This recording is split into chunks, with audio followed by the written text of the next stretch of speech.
Très heureuse de vous retrouver sur Fest Afrique TV. Mesdames et messieurs, bonsoir. On ouvre ce flash d'information avec une information culturelle où il y a eu d'échanges entre le ministre du Tourisme, de la Culture et des Arts, Jean-Michel Abimbola, et la star de la musique congolaise, Koffi Olomide. La séance déroulée au cabinet du ministre de la Culture a porté sur les projets du gouvernement béninois dans le domaine de la culture. Les stratégies pour développer le secteur culturel ont également été évoquées. D'une information à une autre, on reste toujours dans le domaine culturel. Le Salon national de l'artisanat du Bénin, SNAB, ouvre ses portes le 17 juillet 2023 à la plage de Fridjiossé à Cotonou. Ce grand rendez-vous de découverte qui est à sa 18e édition, placé cette année sous le thème « L'apprentissage, un tremplin vers la professionnalisation ».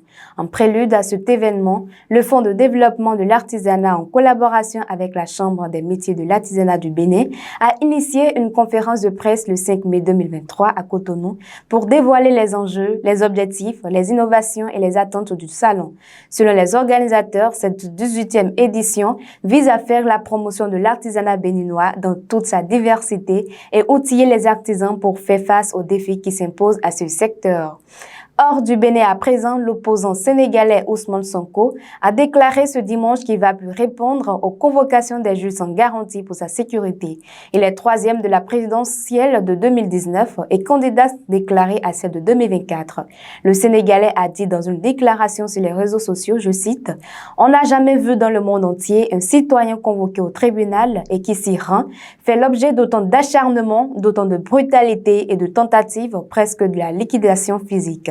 Ce n'est plus de la justice, c'est du banditisme judiciaire et c'est pourquoi j'ai pris la décision, toujours dans le cadre de ma campagne de désobéissance civile, de ne plus collaborer avec cette justice.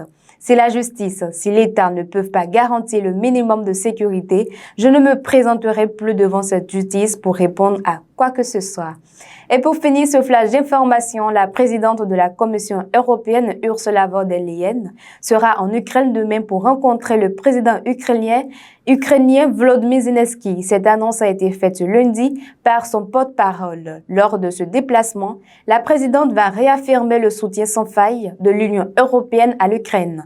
Le porte-parole a souligné que la 5e visite de la présidente de la Commission depuis le début de l'offensive russe en Ukraine aura lieu le jour de la journée de l'Europe.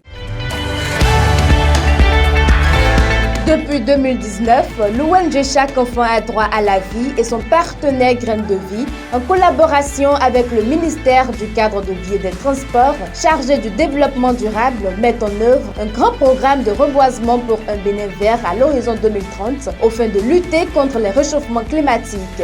C'est dans cette dynamique qu'il lance officiellement la campagne de reboisement 2023. Elle est placée sous le thème « Multiplions nos actions pour un Bénin plus vert ». Alors si vous désirez contribuer au reboisement de notre cher Bénin, l'ONG met gratuitement à votre disposition des pépinières sur toute l'étendue du territoire national. Quelle que soit votre position géographique, vous pouvez nous contacter au 96 47 90 45 ou encore le 96 59 29 89. L'arbre, c'est la vie. C'est tout pour le flash d'information de ce jour. Merci à vous qui l'avez suivi et surtout n'oubliez pas que chaque jour est une opportunité pour mieux faire qu'hier. Au revoir.